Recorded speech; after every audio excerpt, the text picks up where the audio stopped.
Puji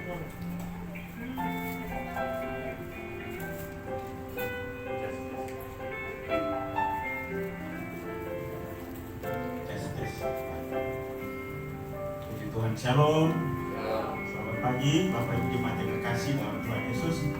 Bersyukur atas anugerah Allah yang memberikan kesehatan, kekuatan bagi kita sehingga kita ada sampai dengan pagi hari ini. Karena kita tidak bisa bersalaman, boleh tos begini saja untuk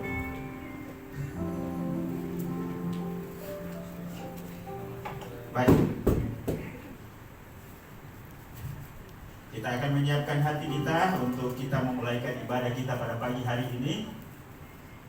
Saya ajak kita sekalian masing-masing untuk tunduk kepala, kita berdoa bersama-sama. Masing-masing di dalam hati, dalam melalui ibadah hari ini Tuhan ditinggikan, diagungkan, dimuliakan, dan kita diberkati secara rohani, kita dikuatkan, disegarkan, dan diberikan kemampuan untuk menjalani hidup ini. Mazmur nomor 150 ayat 1 sampai dengan ayat yang ke-6. Haleluya, pujilah Allah dalam tempat kudusnya, pujilah Dia dalam cakrawalanya yang kuat, pujilah Dia karena segala keperkasaannya, pujilah Dia sesuai dengan kebesaran yang hebat, pujilah Dia dengan tiupan sangkakala, pujilah Dia dengan gambus dan kecapi, pujilah Dia dengan rebana dan tari-tarian, pujilah Dia dengan permainan kecapi dan seruling, pujilah Dia dengan ceracap yang berdenting, pujilah Dia dengan ceracap yang berdentang. Biarlah segala yang bernafas memuji Tuhan. Haleluya.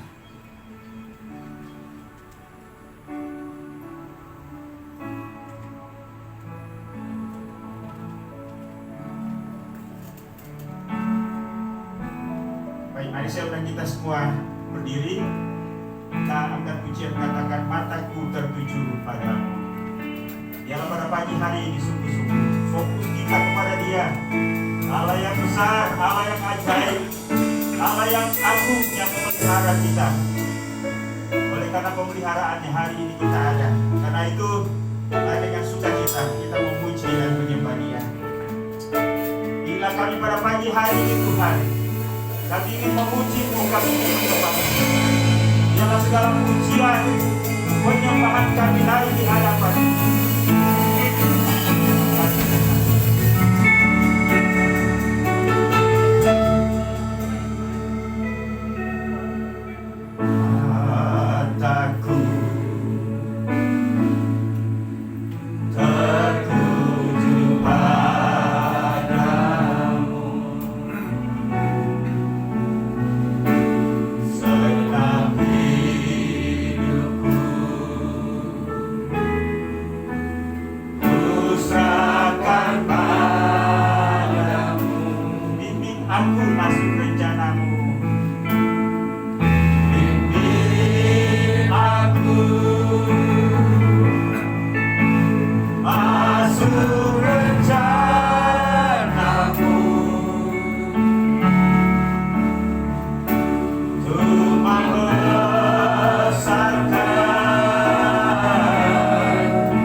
Pujian penyembahan kami persembahkan hanya bagi-Mu ya Tuhan.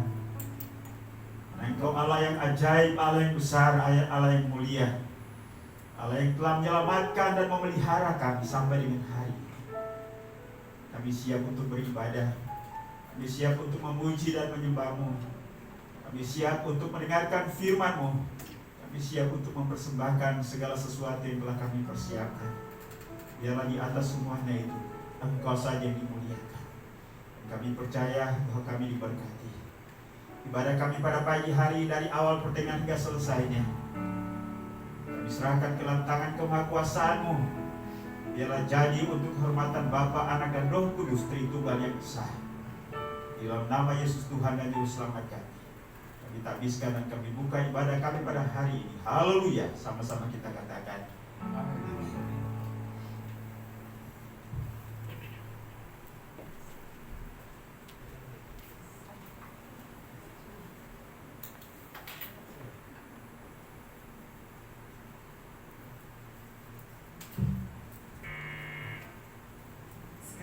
Saya menyapa Shalom. Apa kabar hari ini? Luar biasa. Luar biasa. Kita akan pujian, katakan olah batu.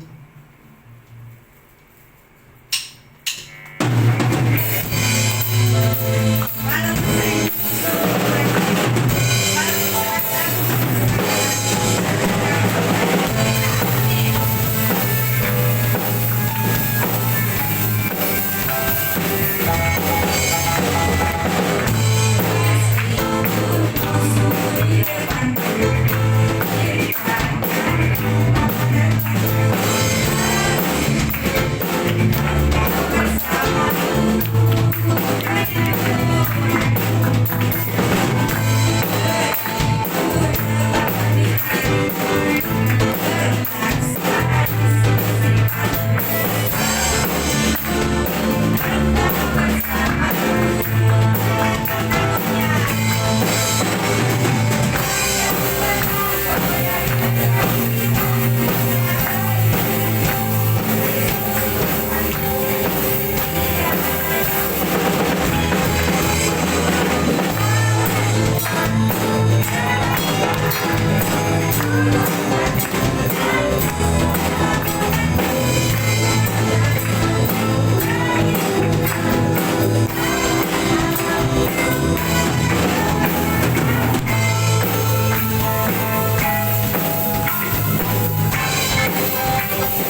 siapkan hati kita.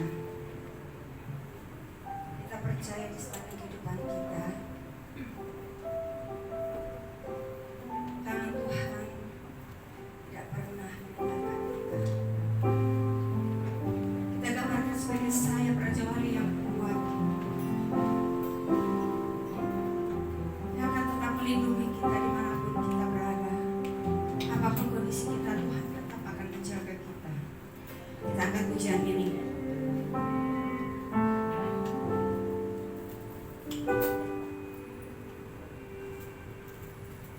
Katakan firman berkata, kau beserta.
ekspresi jiwa kami hari ini. Biarlah pujian ini adalah merupakan gambaran hati kami di tengah-tengah dunia yang dilanda oleh berbagai persoalan.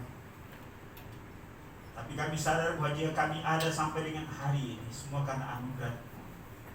Kami dapat melangkah di tempat ini, dapat berkumpul bersama-sama, semua karena anugerah. Terima kasih Tuhan. Biarlah ibadah ini dapat bermanfaat bagi kami dan lebih lagi bagi Tuhan. Jiwa kami, roh kami disegarkan, sehingga kami menjalani kehidupan yang walaupun penuh dengan berbagai tantangan dan pergumulan, kami tetap eksis, kami tetap kuat, kami tetap bersemangat di dalam Tuhan. Terima kasih Bapa. Terimalah puji-pujian kami, terimalah penyembahan kami hari ini. Dan saat ini juga kami ingin belajar dari firman-Mu. Kami mohon Tuhan berkenan untuk berbicara kepada setiap kami. Biarlah hati kami persembahkan juga untuk firman hari ini, menjadi tanah yang subur, yang ditanami oleh bibit yang berkualitas, yaitu firman Allah, yang memberikan kehidupan kepada kami sampai kepada kekekalan. Tuhan, dunia ini bersemangat ketika ada keberhasilan dalam pekerjaan secara fisik. Dunia ini bersemangat ketika situasinya damai, situasinya aman-aman.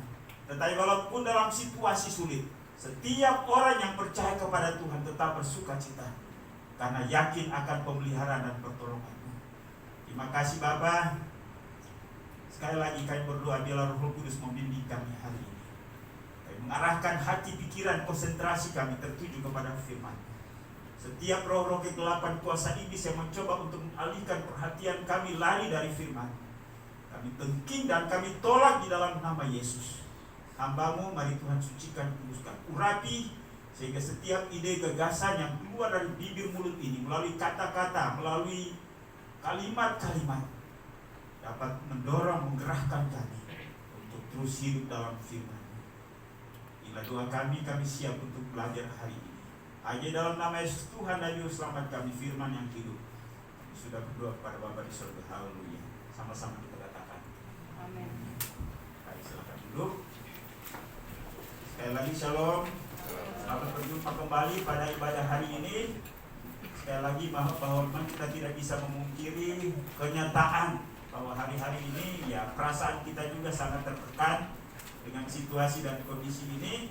Tapi kita yakin dan percaya bahwa kalau kita ada, kita kuat, kita sehat hari ini, semua karena pemeliharaan Tuhan. Setiap hari kalau kita pantau perkembangan orang yang terpapar itu 5.000 terus ya. Ya. Angka kematian setiap bulan berapa itu? Pak Yaman ikuti perkembangannya? Sekitar 40-an ya. Per hari ya, 40-an ya. Kalau kita ada hari ini karena kebetulan, halo Bapak Ibu, karena prosesnya berjalan secara alami, ya karena memang kita terhindar, saya rasa tidak ya. Kita bersyukur bahwa ya Tuhan tetap memelihara kita hari ini. Ya sampai dengan hari ini di beberapa gereja kemajuan Jabodetabek ini sudah ada beberapa yang terpapar dan meninggal. Ya memang sekali lagi bahwa semuanya dalam rancangan dan kedaulatan Tuhan. Ya saya rasa bahwa ya walaupun siap atau tidak siap, kita belum siap untuk pulang hari ini ya. Mau pulang? Mau pulang? Oh, ya. Nah itu berarti bahwa ya mari kita menjalani hidup ini dalam rancangan dan tujuan Allah. Bapak Ibu dan Saudara, ya tema kita masih terus dalam bulan ini, yaitu di tengah-tengah situasi yang menekan hidup manusia, masyarakat Indonesia, bahkan juga gereja Tuhan hari ini, ya bagaimana kita menyikapinya. Karena itu ya sikap menghadapi tekanan hidup adalah merupakan tema yang menjadi pembelajaran ya kita pada bulan ini, walaupun mungkin diangkat dari beberapa bagian kita. Kemarin kita sudah angkat dari tulisan dan pengalaman Rasul Paulus di dalam menghadapi berbagai tantangan, tekanan kehidupan ini. Dan hari ini kita akan belajar dari Kejadian pasal 18 ayat 20 sampai 33. Kita melihat ya pengalaman seorang yang bernama Abraham. Ya, saya akan membacakan bagi kita sekalian Kejadian 18 ayat 20 sampai 33. Supaya cepat saya akan membacakan bagi kita sekalian. Kejadian pasal 18 ayat 20 sampai dengan ayat yang ke-33. Demikianlah bunyi firman Tuhan. Sesudah itu berfirmanlah Tuhan, sesungguhnya banyak keluh kesah orang tentang Sodom dan Gomora, dan sesungguhnya sangat berat dosanya. Baiklah, aku turun untuk melihat apakah benar-benar mereka telah berkelakuan seperti keluh kesah orang yang telah sampai kepadaku atau tidak. Aku hendak mengetahuinya. Lalu berpalinglah orang-orang itu dari situ dan berjalan ke Sodom. Tetapi Abraham masih tetap berdiri di hadapan Tuhan. Abraham datang mendekat dan berkata, apakah engkau akan melenyapkan orang benar bersama-sama dengan orang fasik? Bagaimana sekiranya ada 50 orang benar dalam kota itu? Apakah engkau akan melenyapkan tempat itu dan tidak engkau mengampuninya karena ke-50 orang benar yang ada di dalamnya itu? Jauhlah kiranya daripadamu untuk berbuat demikian, membunuh orang benar bersama-sama dengan orang fasik, sehingga orang benar itu seolah-olah sama dengan orang fasik. Jauhlah kiranya yang demikian daripadamu. Masakan hakim segenap bumi tidak menghukum dengan adil? Tuhan berfirman, jika kudapati 50 orang benar dalam kota Sodom, aku akan mengampuni seluruh tempat itu karena mereka. Abraham menyahut, sesungguhnya aku telah memberanikan diri berkata kepada Tuhan, walaupun aku debu dan abu, sekiranya kurang 5 orang dari ke-50 orang benar itu, apakah engkau akan memusnahkan seluruh kota itu karena yang lima itu? Firman-Nya, aku tidak memusnahkannya jika kudapati 45 di sana. Lalu Abraham melanjutkan perkataannya kepadanya, sekiranya 40 didapati di sana. Firman-Nya, aku tidak akan berbuat demikian karena yang 40 itu. Katanya, janganlah kiranya Tuhan murka kalau aku berkata sekali lagi, sekiranya 30 didapati di sana. Firman-Nya, aku tidak akan berbuat demikian jika aku dapati 30 di sana.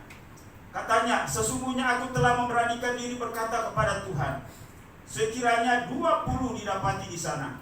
Firman-Nya, aku tidak akan memusnahkannya karena yang 20 itu. Katanya, janganlah kiranya Tuhan murka kalau aku berkata lagi sekali ini saja, sekiranya 10 didapati di sana. Firman-Nya, aku tidak akan memusnahkan karena yang 10 itu. Lalu pergilah Tuhan setelah ia selesai berfirman kepada Abraham, dan kembalilah Abraham ke tempat tinggalnya. Haleluya.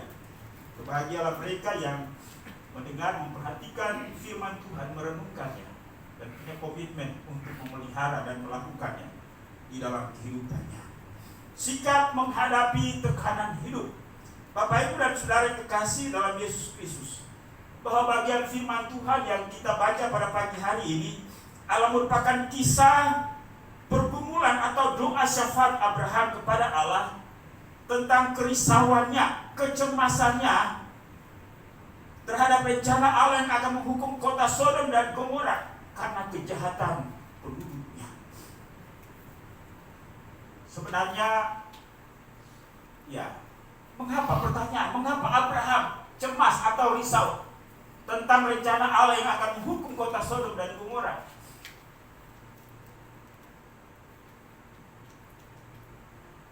Karena ada anggota keluarganya di sana, yaitu ponakannya, yang ia bawa dari Kasdim, ya, keluar bersama-sama dengan dia. Nah, Bapak, Ibu, dan Saudara, sebenarnya yang merisaukan hati Abraham, pikiran Abraham sekali lagi adalah ponakannya.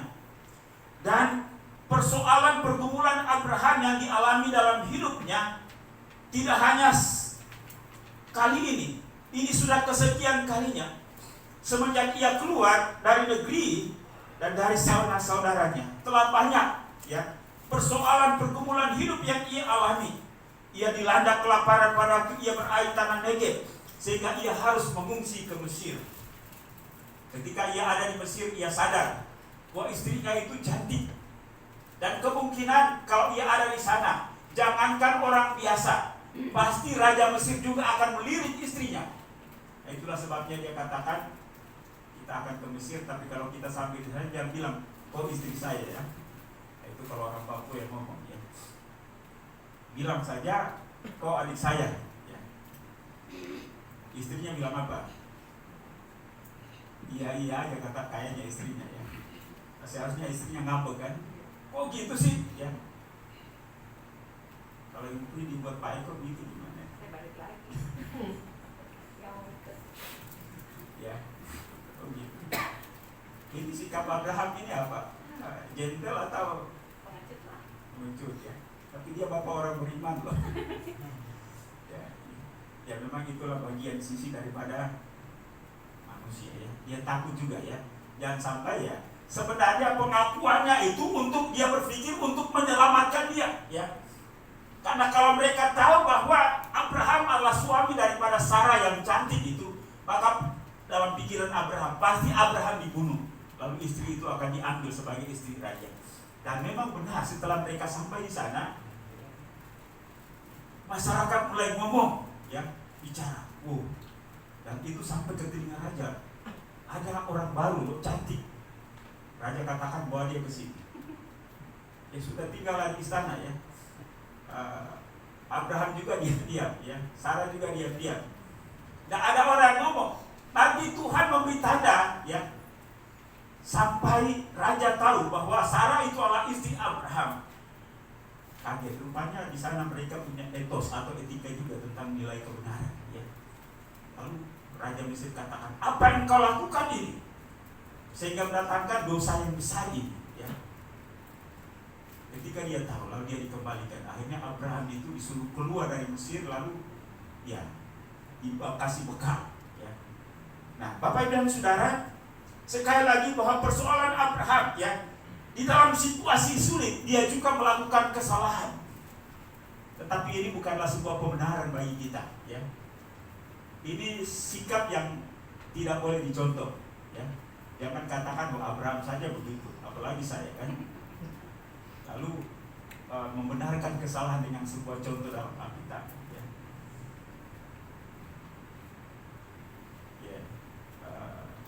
Karena ada orang juga yang bilang dalam Alkitab itu ada yang orang punya istri banyak-banyak ya. Jadi itu sebagai sebuah pembenaran. Lalu mereka menilai kekristenan itu bahwa prinsip dasar kebenarannya tentang pernikahan seperti itu juga. Tidak. Alkitab ini memberikan gambaran tentang kehidupan manusia apa adanya. Tapi tidak semua hal kita harus lakukan, termasuk juga mencontohi hal yang buruk yang dilakukan oleh Abraham tadi. Tidak demikian. Nah, Bapak dan Saudara yang kekasih dalam Yesus Kristus, kemudian juga sengketa antara dirinya dan ponakannya yaitu Lot, ya. Karena perkelahian antara gembala ternak Abraham dan gembala ternak Lot. Ya, ini kan mereka masih berada dalam satu transisi perjalanan. Mereka sampai ke satu tempat, tetapi tempat itu rupanya sempit, tidak cukup untuk mereka. Dan pada akhirnya Abraham katakan kepada Lot, lebih baik kita berpisah daripada kita bermasalah. Ya, ini masalah hubungan ya.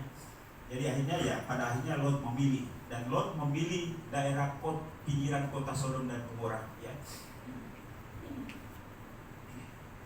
Dan yang paling berat tekanan yang dialaminya adalah belum memiliki keturunan ya. Kalau kita melihat dalam Kejadian pasal 15 ayat 1 sampai 3, di sana dia mengeluh ya.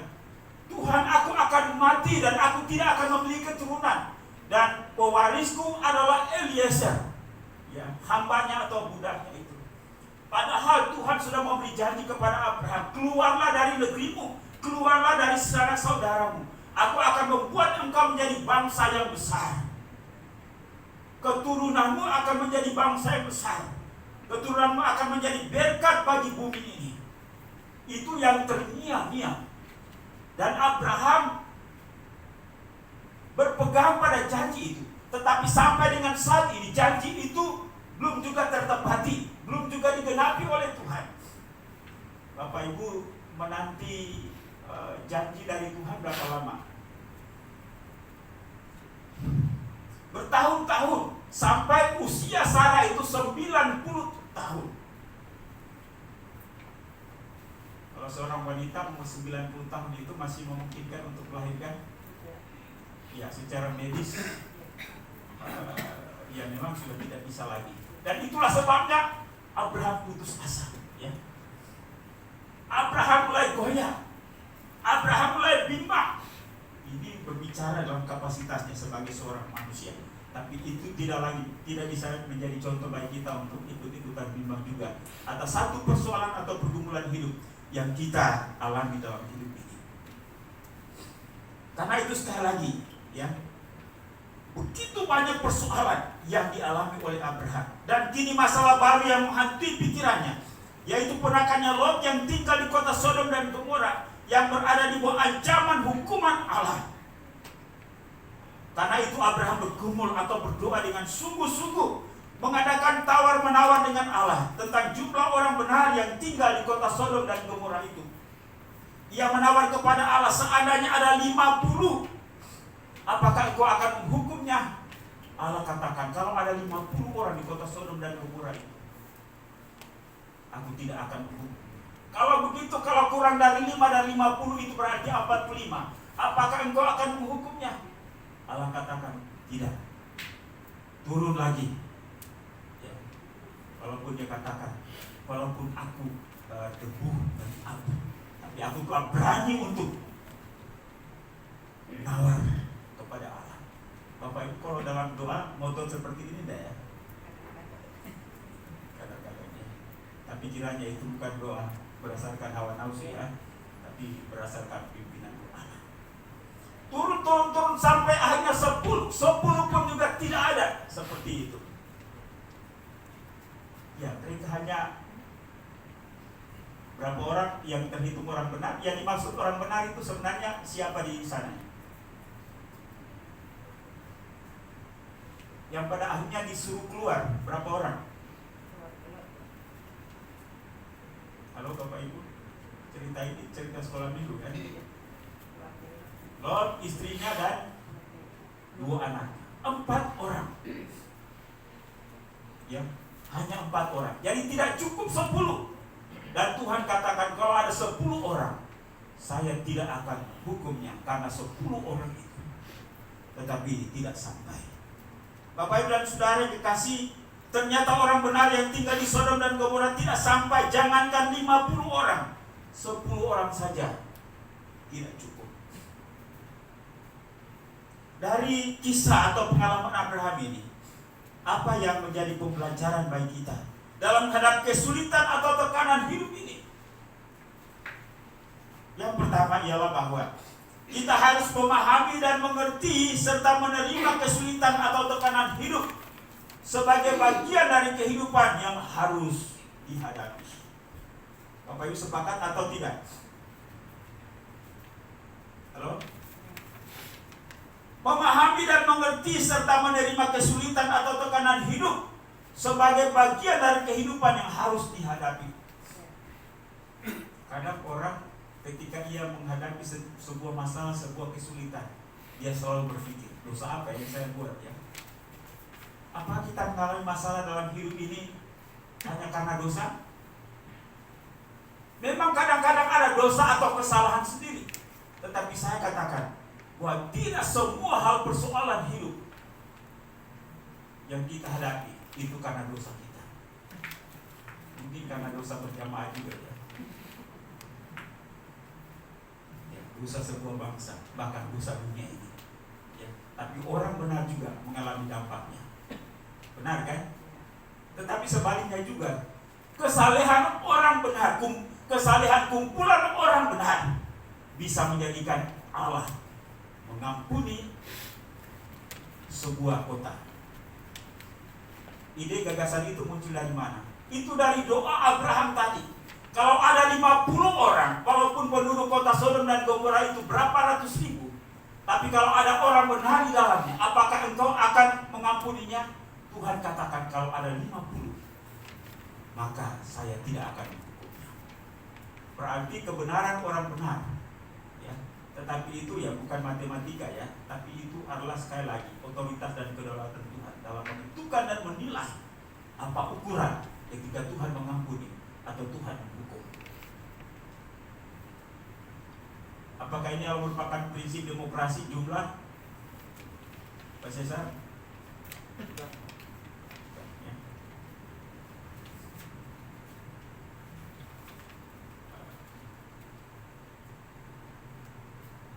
Caesar itu kaisar Romawi, anak buahnya itu Brutus yang mengkhianati kaisar, akhirnya membunuh kaisar gitu ya. Itulah sebabnya yang disebut Brutus itu para pengkhianat ya. Itu namanya Caesar ya. Tapi kalau Brutus itu pengkhianat itu ya. Bapak Ibu dan Saudara yang dikasihi dalam Yesus Kristus, bahwa persoalan hidup Allah merupakan realita. Ya, saya baru mendengar dari YouTube seorang tokoh Muhammadiyah yang sangat toleran, itu siapa ya?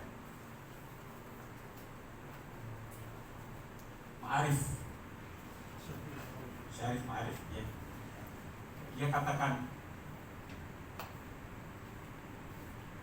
orang yang benar jangan diam, jangan biarkan orang-orang radikal yang berbungkus agama itu dibiarkan. Kita harus berani untuk melawan. Kita jangan takut, kita harus bersuara. Kalau kita takut, mereka akan menguasai kondisi dan keadaan ini. Ya. Kalau kita takut, jangan berani hidup. Dia katakan. Ya, memang ini pandangan atau pemahaman secara umum. Ya, nilai-nilai ini juga ada di dalam Alkitab. Ya. Artinya ialah bahwa orang benar harus menebarkan kebenaran itu di lingkungan di mana dia berada. Tapi sekali lagi, karena kita hidup dalam dunia yang sama dengan orang-orang fasik, orang-orang berdosa, maka dampak, ya, aroma, suasananya kita juga alami. Tetapi perasaan batin kita tidak seperti mereka. Amin Bapak Ibu. Ya. Sebanyak 6 kali dari 50 sampai 10 orang, jika ada orang benar yang tinggal di kota Sodom dan Gomora, yang ditawar oleh Abraham kepada Allah supaya kota itu tidak dihukum, ternyata tidak ada sejumlah itu. Dan akhirnya Abraham harus menerima keputusan dan kedaulatan Allah atas hukuman Sodom dan Gomora, walau mendatangkan persoalan baginya. Ia sedih karena Lot yang ada di kota Sodom dan Gomora itu dalam Kejadian 18 ayat 33, akhirnya Abraham. Dari peristiwa ini apa yang harus dipahami dan dimengerti Bapak Ibu? Atau apa yang harus kita pelajari? Yang pertama ialah bahwa Allah memiliki kedaulatan atas rancangannya dan tidak dapat dipengaruhi oleh siapapun. Kita sering mendengarkan doa, khotbah-khotbah, pernyataan-pernyataan yang luar biasa bahwa doa dapat mengubah kehendak Allah. Bapak Ibu, doa dapat mengubah kehendak Allah? Atau ya ada juga versi lain, doa dapat mengubah segalanya. Ya, ini memang kita masuk dalam wilayah teologi. Teologi itu adalah sesuatu yang berada pada posisi yang bisa diperdebatkan. Ayamannya. Doa dapat mengubah kehendak Allah? Karena gimana memang? Kita coba berteologi dulu. Doa dapat mengubah kehendak Allah? Pak Eko? Sebelum Allah memutuskan, Pak, bisa. Memutuskan. Ya, bisa. Berarti kompromi dulu ya. Iya, sebelum dia memutuskan. Nego-nego. Tapi kalau dia belum memutuskan, nggak bisa. Tapi Allah itu tidak memutuskan secara tiba-tiba. Konsep Allah itu sudah dari kekal sampai kekal ya. Cuma memang ya kita harus memahami apa tujuan dan rencana Allah di balik setiap peristiwa, termasuk hal-hal yang kita dialogkan dengan Dia. Nah, itulah sebabnya ketika Yesus mengajar kita untuk berdoa, kembali lagi kepada jadilah kehendakmu seperti di sorga dan yang terakhir, karena engkaulah yang mempunyai kerajaan kuasa sampai selama-lamanya. Amin. Ya memang ada banyak hal. Kita hanya memahami pada tatanan yang kecil-kecil. Nah itulah sebabnya seharusnya betapa perlunya kita terus membangun relasi dengan Allah untuk terus memahami rencana dan tujuannya atas dunia ini dan atas tujuan pribadi kita. Dan itulah sebabnya orang yang bergaul dengan Allah, walaupun kesulitan hidup apapun yang melandanya, bahkan mereka juga saat-saat tertentu lemah. Kita lihat seorang yang nabi yang luar biasa yang telah meminta api dari langit untuk menghanguskan korban bakaran di Bukit Karmel. Siapa namanya? Elia. Tapi ketika dia diancam oleh Izebel untuk dibunuh, dia putus asa, dia melarikan diri dan sampai kepada dia baik. Dia berharap bahwa dia akan mati, tapi ternyata Tuhan masih tolong juga. Bapak dan saudara dikasih dalam Yesus, Allah memiliki kedaulatan atas rancangannya dan tidak dapat dipengaruhi oleh siapapun. Namun satu hal yang pasti yang harus kita pegang ialah bahwa seburuk apapun situasi yang kita hadapi, Allah tetap punya rancangan di balik semuanya itu. Walaupun hidup kita ibarat sebuah kapal yang diombang-ambingkan oleh gelombang kiri kanan yang tadinya haluannya di arah barat, karena angin begitu luar biasa, bisa-bisa kapal itu berada di mengarah ke utara, selatan, barat. Tapi pada akhirnya, walaupun puyeng orang yang ada dalam kapal itu, tapi akhirnya tujuan pada pelabuhan, sampai juga pada pelabuhan yang dituju. Amin. Ya, Bapak Ibu punya pengalaman naik kapal? Ya, Pak Yaman mungkin sudah ya. Pak Yaman orang Nias, orang pulau, ya saya juga orang pulau ya. Jadi pengalaman yang menyenangkan kalau kita bisa menikmatinya, tapi juga menakutkan sebenarnya kalau terpelan ya. Tapi itulah gambaran daripada kehidupan kita, bahwa Tuhan berdaulat atas segalanya. Karena itu sesulit apapun, itu Allah merupakan bagian yang menjadi pembelajaran bagi kita untuk memahami dan mengerti kedaulatan Allah. Walaupun dalam keinginan kita, walaupun dalam doa-doa kita, kita menyatakan kerinduan kita, keinginan kita kepada Allah. Tapi saya yakin dan percaya Allah selalu punya tujuan dan rencana yang indah dalam hidup kita. Allah memiliki kedaulatan atas rancangannya dan tidak dapat dipengaruhi oleh siapapun. Kalau ada Allah, katakanlah Allah bisa dipengaruhi, maka itu bukanlah Allah. Bapak Ibu sepakat dengan saya? Kalau Allah dapat dipengaruhi, maka sekalipun namanya Allah, maka itu bukanlah Allah. Karena Allah punya otoritas dan kedaulatan tertinggi.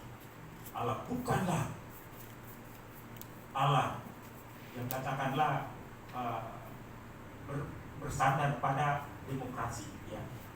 Ya makanya kalau Bapak Ibu lihat di YouTube itu ada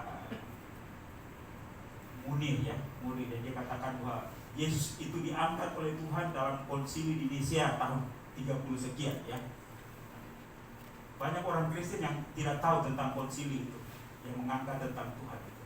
Padahal sebenarnya itu hanya membahas, mendiskusikan tentang pandangan dua orang teolog ya, Arius ya, yang golongan yang satu mengakui bahwa Yesus itu Tuhan, dan yang satu katakan Yesus bukan Tuhan, dia hanya manusia biasa. Dan pada konsili itu mereka memutuskan bahwa salah satu pandangan yang tidak mengakui Yesus sebagai Tuhan itu Allah, tidak ya, tapi tidak mengangkat Yesus sebagai Tuhan. Yesus itu sudah dijelaskan oleh Alkitab sejak perjanjian lama bahwa dia adalah Tuhan. Kehadirannya di tengah-tengah dunia secara fisik ya, yang disebut dengan teofani, itulah dia. Dan pada akhirnya secara full ia menyatakan dirinya dalam anugerah Allah dalam kelahirannya di Bethlehem. Jadi Allah itu memiliki kedaulatan. Yang kedua, apa yang kita bisa pelajari dari kisah Abraham ini? Bahwa Allah tidak pernah menutup mata atau diam atas kefasikan dan kejahatan manusia. Ia menyatakan keadilannya pada waktu yang tepat. Ya. Allah tidak pernah menutup mata atau diam atas kefasikan dan kejahatan.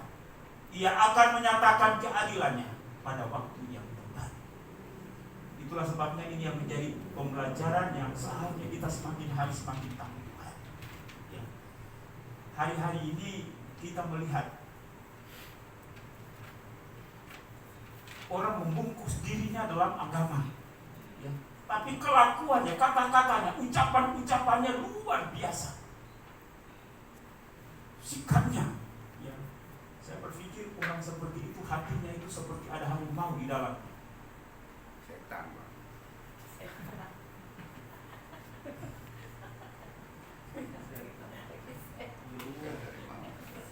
Dari semua bisa ke Cina kan.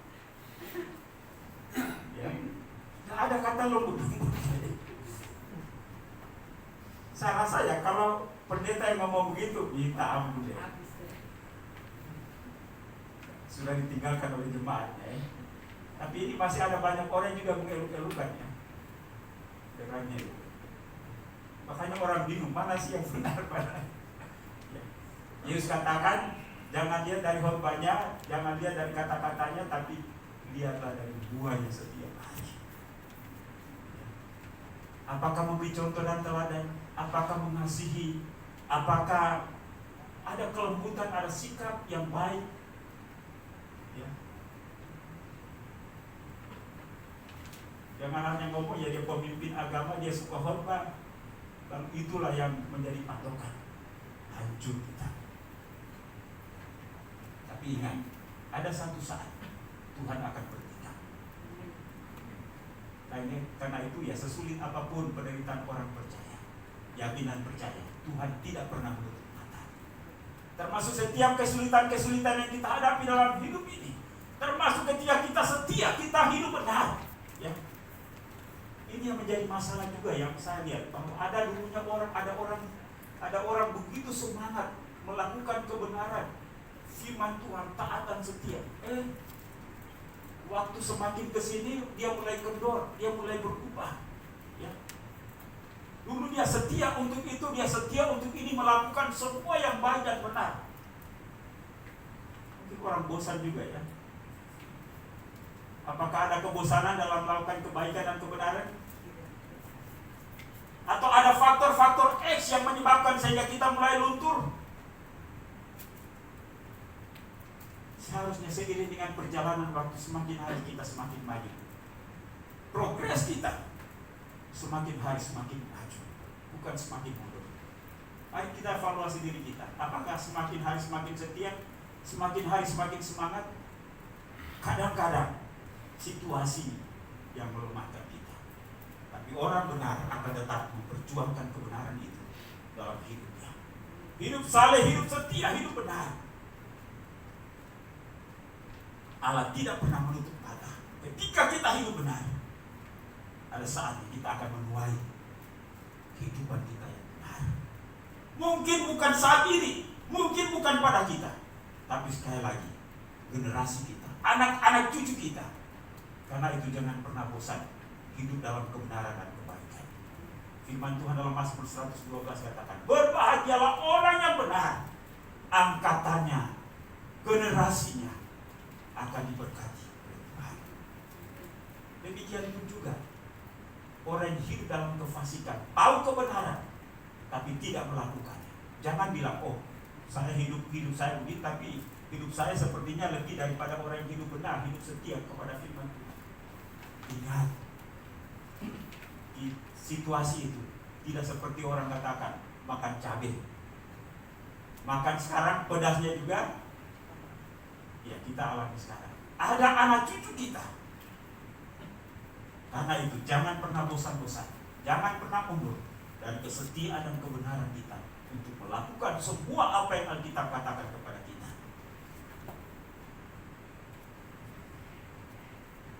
Allah tidak pernah menutup mata, dan terbukti bahwa hukuman penduduk kota Sodom dan Gomora yang fasik dan jahat itu pada akhirnya diadili oleh Allah. Allah menyatakan hukuman kepada mereka. Yang kedua, konsekuensi bagi Lot dan keluarga yang telah memilih untuk tinggal di kota Sodom dan Gomora.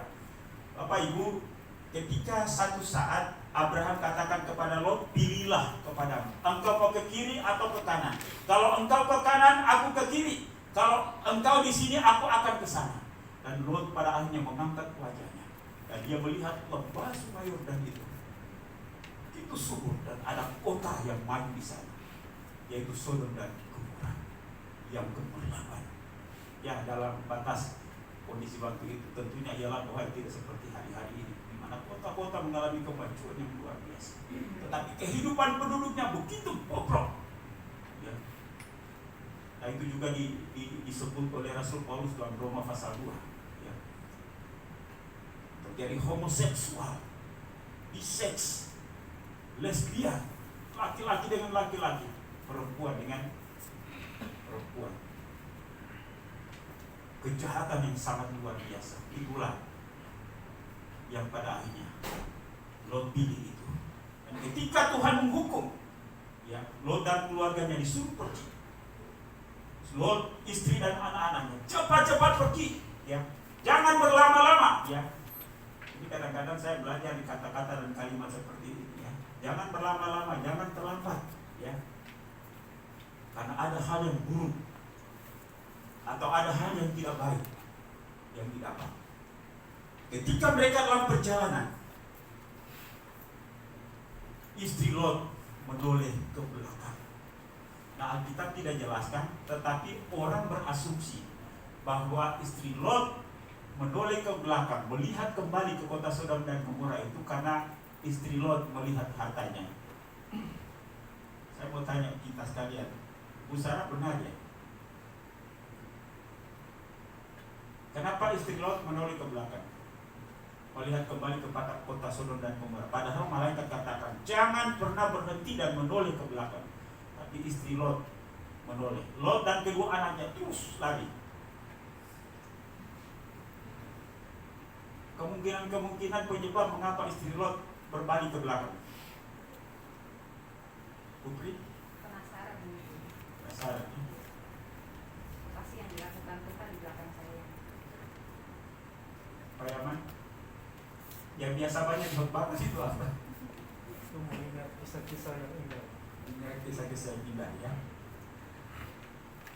Melihat apa yang terjadi, melihat kisah-kisah yang indah. Pak Eva apa kira-kira? Dia melihat hartanya, Pak. Hartanya. Di antara ketiga jawaban ini mana yang mendekati kebenaran? Pak Agus? Pengen tahu, Pak. Hah? Pengen tahu, Pak. Ingin tahu, ya. Tapi kok ingin tahu hanya ingin tahu saja, akibatnya fatal begitu luar biasa. Kan tidak tahu.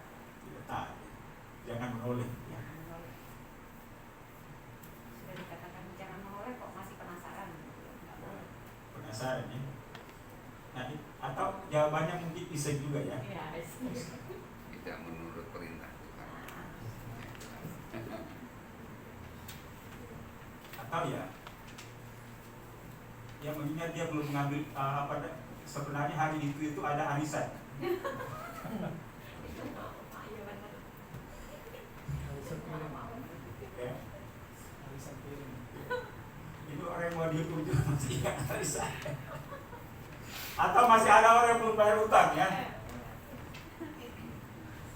Ya itu hanya ini aja, ya.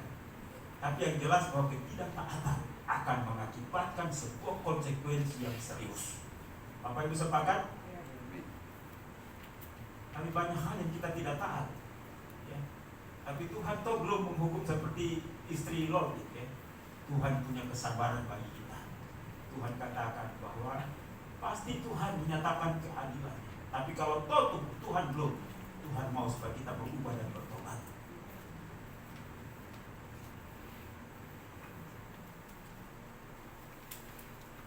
Kalau Bapak Ibu berjalan dari Mesir sebelum memasuki tanah Kanaan, dapat Yeriko, dapat Laut Mati dulu, ya, Laut Mati. Nah, di sebelah kiri kalau kita melihat di situ ada sebuah batu besar dalam bentuk patung, ya. Itu masih ada itu, ya. Patung diperkirakan itulah patung daripada istri istri Lot itu. Ya. Jadi di sebelah kanan laut mati, di sebelah kirinya kita akan masuki laut mati, kita melewati batu itu. Ya. Dan di situ orang katakan itulah patung istri Lot. Ya. Begitu betul. Ya. Dan memang sekali lagi, ya, ini memang karena pilihan hidup.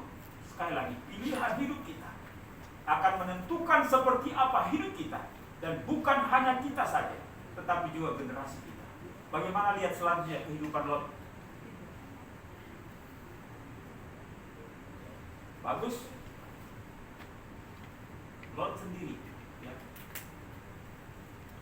Anak-anaknya yang berbuat cabul terhadap bapaknya, dan generasinya menjadi generasi yang hancur. Karena itu sekali lagi, Bapak dan Saudara, pilihan kita punya konsekuensi tidak hanya untuk kita, tapi juga generasi kita. Apa yang kita lakukan hari ini adalah merupakan rintisan bagi generasi kita di masa depan. Kalau kita hidup benar, firman Tuhan katakan, berbahagialah orang yang benar.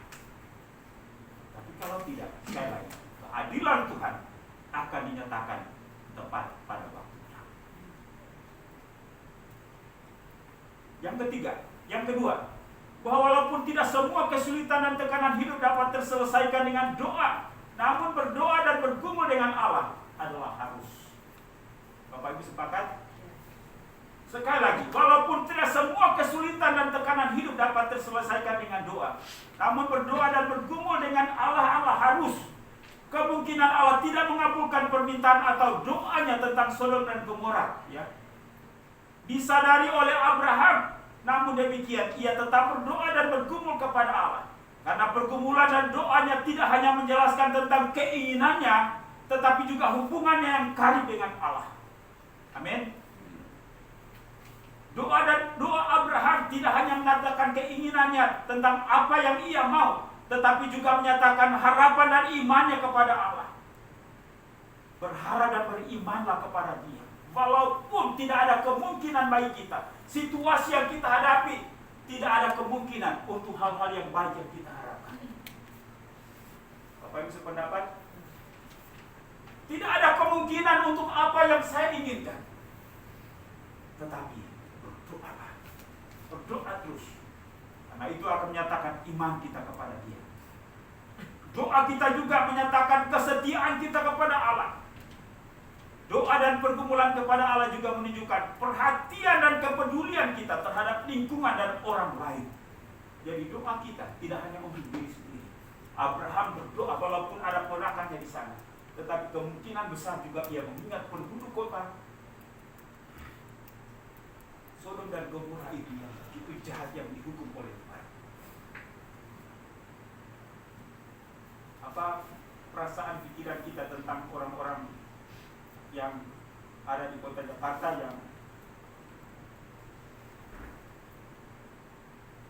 yang begitu luar biasa, ya?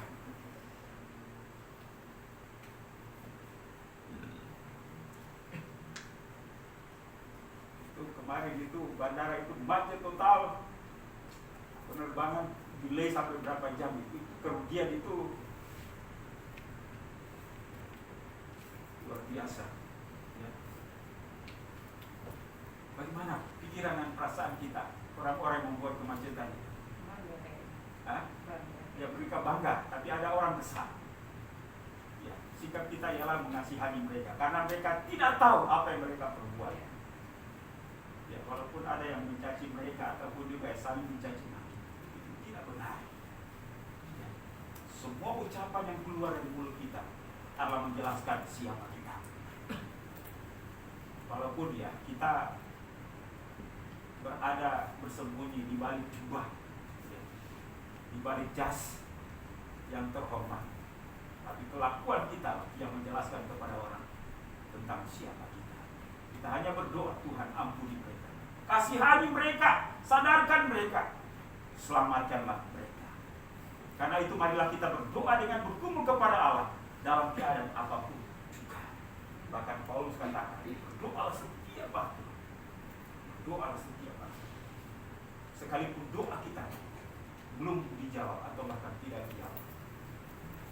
Yesus pernah berdoa tentang sesuatu yang mustahil dijawab oleh Allah. Ya Bapa, kalau boleh cawan ini hal dari ketika Paulus sakit, ia berdoa kepada Allah, tapi Allah jawabannya, cukuplah kasih karuniaku kepadamu. Justru dalam kelemahan pula kuasaku menjadi sempurna. Nah, banyak orang Kristen yang berdoa ketika doanya mau dijawab. Ya. Doa tidak hanya menyatakan keinginan kita, tapi doa menyatakan iman harapan kita, relasi kita yang karib dengan Allah, dan kepedulian kita terhadap hal-hal yang kita doakan. Yang ketiga atau yang terakhir, bahwa dalam kesulitan apapun Tuhan memiliki cara dan waktu yang tepat untuk memberi jalan keluar. Amin. Dalam kesulitan apapun Tuhan memiliki cara dan waktu yang tepat untuk memberi jalan keluar. Sekalipun Allah tidak menjawab pergumulan dan doa daripada Abraham untuk tidak menghukum Sodom dan Gomora, tetapi Allah menyelamatkan Lot dan keluarganya. Alkitab menjelaskan bahwa walaupun Allah menghukum Sodom dan Gomora, namun ia menyelamatkan Lot dan keluarganya. Artinya Lot dan keluarga tidak binasa bersama dengan penduduk kota Sodom dan Gomora, sekalipun istrinya menjadi tiang garam atau patung batu karena ketidaktaatan terhadap perintah Tuhan. Tapi mereka tidak terbakar bersama-sama dengan Sodom dan Gomora. Bapak Ibu dan Saudara, karena itu sesulit apapun hidup ini, mari kita jalani dengan tetap setia kepada Tuhan. Hidup dalam kebenaran, hidup dalam ketaatan, hidup dalam kesetiaan. Jangan pernah lesu. Ya walaupun ya orang yang berbicara depan ini kadang-kadang lesu juga. Kita harus saling menopang, kita saling harus mendorong, kita saling harus memberi semangat, ya, agar kita tidak menjadi lemah, tetapi kita tetap kuat. Amin Bapak Ibu. Setia ibadah, setia dalam pelayanan, setia dalam melakukan kebenaran firman Tuhan. Jeripayamu di dalam Tuhan tidak akan pernah sia-sia. Ini janji Tuhan. Biarlah Tuhan memberkati kita pada hari ini. Musik ke depan.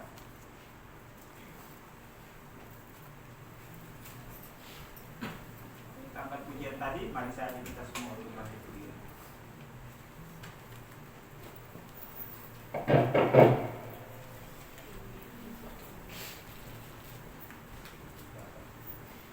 Firman-Mu berkata, Kau besertaku.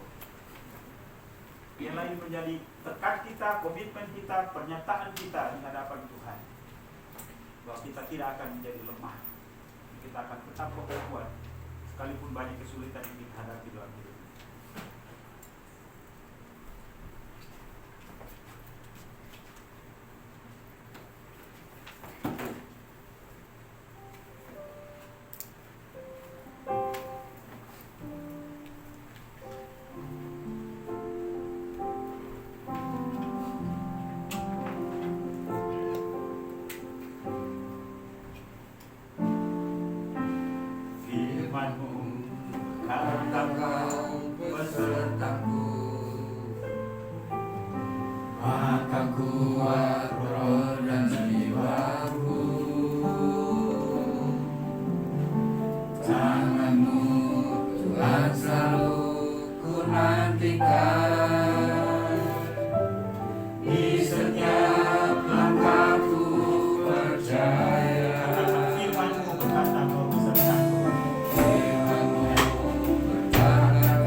Bye.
mengucap syukur buat firman Tuhan. Doakan kita semua supaya kita tetap kokoh kuat di dalam perlindungan Tuhan.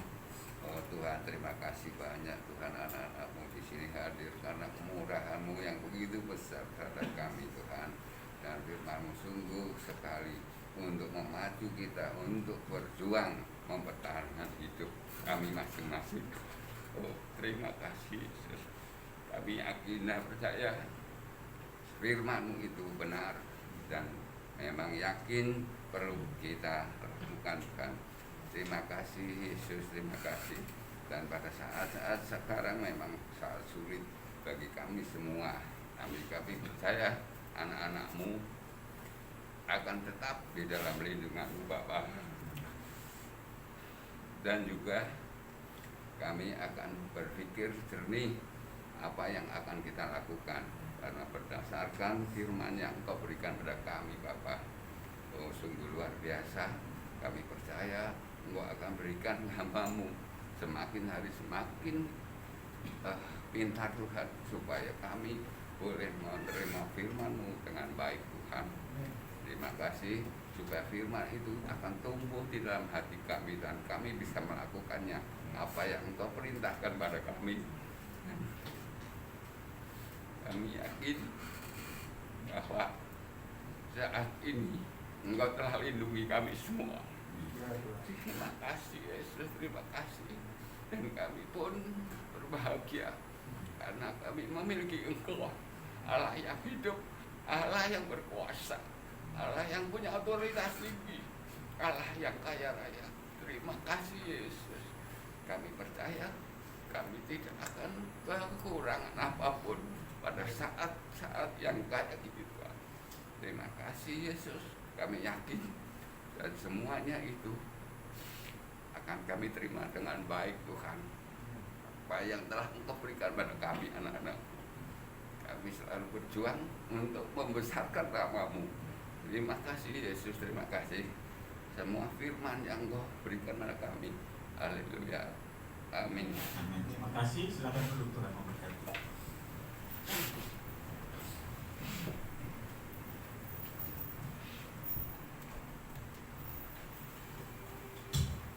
Memberikan persembahan. Perlu kami umumkan bahwa ada persembahan khusus untuk Natal. Nanti jemaat diundang untuk maju ke depan untuk meletakkan persembahan ini dan kita akan pakai untuk dana Natal kita. Sebelum kita meletakkan persembahan kita, saya akan membacakan firman Tuhan dalam Lukas 6 ayat 38. Berilah dan kamu akan diberi suatu takaran yang baik, yang dipadatkan, yang digoncang, dan yang tumpah keluar akan dicurahkan ke dalam ribaanmu. Sebab ukuran yang kamu pakai untuk mengukur akan diukurkan juga kepadamu. Minta Pak Eko untuk menjalankan kantong persembahan.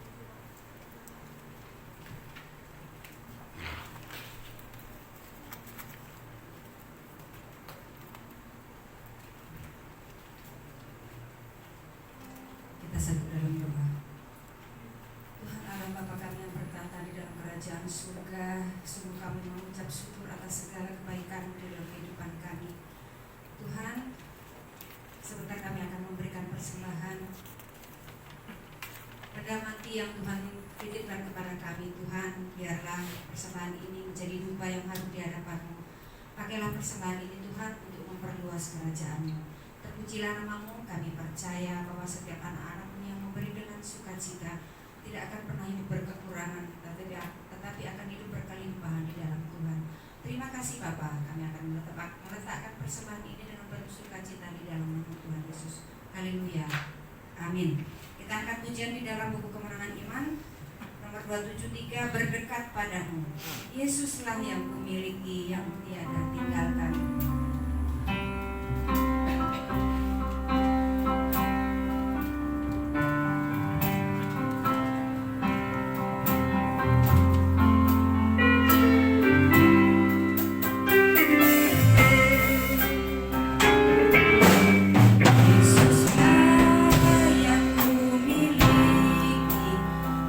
Tiada tinggalkan.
melayani minggu depan tanggal 22 November.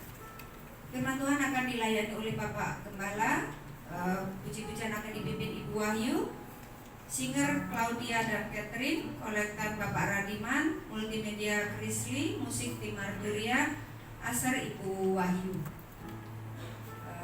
Terima kasih untuk seluruh jemaat yang sudah hadir pada siang hari ini.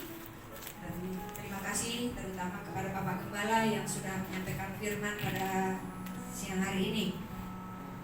Natal Sekolah Minggu tanggal 6 Desember 2020 jam 9. Mohon dibawa amplop persembahanku minimal 50.000 untuk anak dan guru sekolah minggu. Dan dari persembahan ini akan disumbangkan untuk Natal anak NTT, yaitu berbentuk sepasang sepatu. Untuk kebutuhan dana Natal, maka setiap minggu diadakan persembahan khusus seperti yang sudah kita lakukan baru saja. Ya, mungkin itu saja persembahan pengumuman dari saya. Ada pengumuman tambahan dari Bapak Kepala, silakan Pak.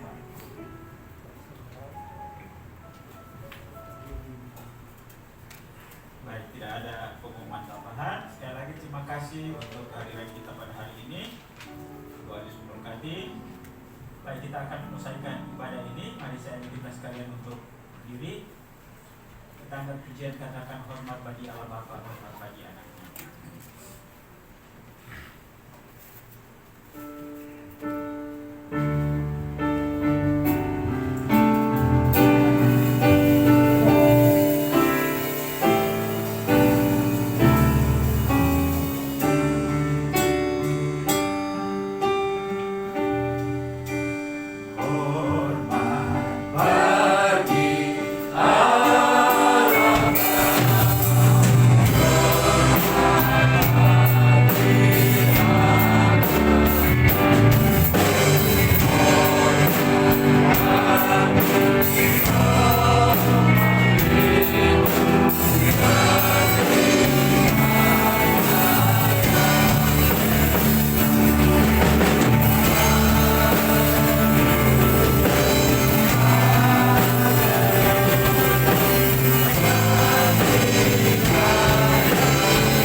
Ibadah ini dapat berjalan dengan segala baik dari awal pertengahan hingga menjelang selesainya.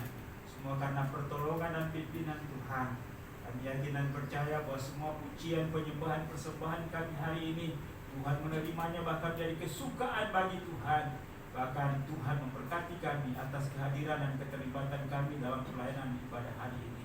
Terima kasih untuk semua hamba-hambamu yang Tuhan sudah mempercayakan pelayanan hari ini, yang memimpin kami dalam puji-pujian, yang menyampaikan firman-Mu, word leader, singers, pemain alat musik, kolektan, penyambut jemaat, multimedia. Kami percaya janji Tuhan bahwa semua yang kami lakukan bagi Tuhan tidak akan pernah sia-sia. Terima kasih juga untuk kehadiran semua jemaat-Mu hari ini, di mana Tuhan telah menggerakkan kami untuk menyadari persekutuan ini dan kami hadir, dan biarlah kekuatan Roh Allah akan senantiasa meneguhkan kami sehingga dalam menjalani hidup kami tetap semangat, antusias. Kami percaya perlindungan dan pertolongan Tuhan senantiasa menyertai kami kalau kami harus menghadapi berbagai pergumulan dalam kehidupan ini. Tapi satu hal yang kami tahu, janji-Mu Allah Immanuel menyertai kami. Bapa di sorga, sama terus berdoa untuk seluruh jemaat-Mu dalam pertumbuhan iman rohani mereka. Biarlah peningkatan iman, pertumbuhan rohani itu akan terlihat dalam setiap tindakan kami dalam membangun hubungan dengan Tuhan, dengan sesama, tugas-tugas dan tanggung jawab kami dalam kehidupan berumah tangga, tugas dan tanggung jawab kami dalam jemaat ini, tanggung jawab kami secara sosial. Tuhan, mampukan kami untuk memberkati lingkungan di mana kami berada. Hamba berdoa untuk jemaat-Mu yang punya kesulitan apapun, baik masalah hubungan, masalah kesehatan, masalah ekonomi, Bapa di sorga, Engkau Allah yang sanggup untuk menolong kami. Karena itu ketika rentang waktu di mana kami menghadapi pergumulan itu, Tuhan teguhkan, kuatkan kami. Dan kami percaya bahwa waktu Tuhan untuk kami menyelesaikan persoalan itu tepat pada waktunya. Terima kasih Bapa di sorga. Kami juga mau berdoa Bapa untuk hubungan suami istri, anak orang tua. Tuhan tetap pelihara di tengah-tengah perbedaan kami. Bahkan keluarga besar atau dengan siapapun, kalau kami punya problem, mari Tuhan mampukan kami untuk membangun kembali komunikasi yang baik sehingga kami dapat menyelesaikan masalah itu. Ya Bapa di sorga, hamba juga berdoa untuk usaha pekerjaan jemaat-Mu. Tuhan Yesus memberkati, baik itu jual makanan, minuman, pakaian, marketing, di mana mereka berada, baik mereka yang membangun usaha sendiri maupun yang bekerja pada perusahaan orang lain. Kami percaya janji Tuhan di tengah-tengah situasi yang sulit ini, tapi pemeliharaan berkat-berkat Allah boleh mengalir dalam kehidupan seluruh jemaat Marturia. Terima kasih Bapa di sorga. Kami berdoa juga Tuhan untuk mereka yang mengalami gangguan kesehatan, sakit lemah tubuh, kami mohon kesembuhan. Kami terus menopang Pak Chandra, Pak Ismail, Pak Ibau, Ibu Asyu, Ibu Marta, Ibu Christine, dan Bapak Ibu yang lain yang walaupun kami tidak menyebut nama mereka satu persatu, tapi kalau hari ini mereka mengalami kelemahan tubuh, kami mohon jamaah lawatan Tuhan sehingga mereka dipulihkan, diteguhkan, dikuatkan, dan disembuhkan. Bapa di sorga, kami berdoa untuk anak-anak kami yang bersekolah, kami mohon hikmat, akal budi, kepintaran sehingga mereka berhasil walaupun saat ini karena pandemi virus corona ini mereka belajar di rumah. Mampukan mereka untuk belajar sehingga mereka boleh selesai tepat pada waktunya. Anak-anak kami yang bergumul dengan pekerjaan, Tuhan Yesus tolong siapkan pekerjaan yang sesuai sehingga mereka boleh bekerja dan membangun kehidupan di masa depan. Mereka yang membutuhkan teman hidup yang sudah saatnya menikah, kami serahkan dalam tangan-Mu. Tuhan Yesus, Engkau tolong menemukan teman hidup yang seiman dan sepadan, yang akan mendampingi hidup mereka untuk melayani Tuhan, berkarya, dan mereka diberkati Tuhan dalam rumah tangga itu. Kami terus berdoa rencana pernikahan hamba Payaman. Tuhan Yesus, Engkau tolong pada bulan Januari semua persiapan-persiapan Tuhan tolong sehingga semua dapat terlaksana dengan baik. Nama Tuhan dipuji dan dipermuliakan. Dan berdoa untuk jemaat yang tidak hadir pada hari ini, jika mereka ada di rumah, Tuhan Yesus, Engkau berkati mereka juga. Minggu depan gerakan mereka sehingga mereka boleh hadir. Yang lemah atau yang punya kesulitan yang lain, Tuhan memberikan jalan keluar. Jika mereka ada di luar kota, Tuhan Yesus menyertai mereka juga, baik pergi maupun pulang, sehingga mereka kembali dengan selamat. Dan minggu-minggu ke depan kami akan berjumpa untuk ibadah seperti ini. Ya Bapa di sorga, kami terus berdoa untuk tempat ibadah yang menjadi milik jemaat. Tuhan Yesus tolong memberkati kami. Kami berdoa untuk gereja Kemajuan Indonesia, baik pada tingkat pusat wilayah daerah sampai kepada gereja-gereja lokal. Dan wilayah Jawa Sumatera, daerah Jabodetabek 1 dan 2. Tuhan Yesus memberkati badan pengurus, ketua umum badan pengurus pusat, ketua-ketua wilayah badan pengurus wilayah, ketua-ketua daerah badan pengurus daerah, gembala-gembala BPJ di seluruh Indonesia, pakai gereja Kemajuan untuk jadi sarana memenangkan banyak jiwa. Nama Tuhan dipuji dan dipermuliakan. Kami juga mau berdoa ya Tuhan untuk kerjasama di antara pimpinan-pimpinan di gereja. Tuhan Yesus tolong memberkati. Demikian pun juga Tuhan penginjilan dalam negeri luar negeri, penginjilan di kota, di desa, di pedalaman. Tuhan, Engkau menyertai hamba-hamba-Mu yang berjuang untuk dapat menggapai jiwa. Terima kasih Bapa. Kami berdoa juga untuk pemerintah bangsa dan negara kami. Tuhan Yesus memberkati presiden, wakil presiden, para menteri, pemerintahan dari pusat sampai ke daerah, semua lembaga tinggi negara, TNI, Polri, khususnya bersama-sama dalam menanggulangi penyebaran virus COVID-19 ini. Demikian juga yang berdampak pada kondisi ekonomi. Mampukan pemerintah kami Bapa untuk membangun kehidupan di negeri ini, dan apa yang menjadi tujuan daripada bangsa ini boleh tercapai. Terima kasih untuk berkat-berkat secara keuangan. Dan hari ini jemaat telah mengembalikan kepadamu apa yang menjadi milik dan hak Tuhan. Demikian pun juga tanda cinta kasih iman mereka kepadamu. Tuhan, Engkau membalas berlipat kali ganda sebagaimana janji firman-Mu. Terima kasih Bapa di surga. Banyak hal yang menjadi pergumulan kami, namun karena keterbatasan kami tidak terucapkan melalui doa kami pada hari ini. Tapi kami percaya bahwa Roh Kudus penolong agung kami turut menyampaikan kepada Bapa di surga segala kebutuhan kami dan segala hal yang berkaitan dengan kami. Dan Engkau akan membalas jauh lebih besar dari apa yang kami doakan. Karena kami buat semuanya dalam satu nama yang maha kuasa, yaitu Yesus Tuhan dan Juru Selamat kami. Haleluya. Bapa terima kasih. Bapa,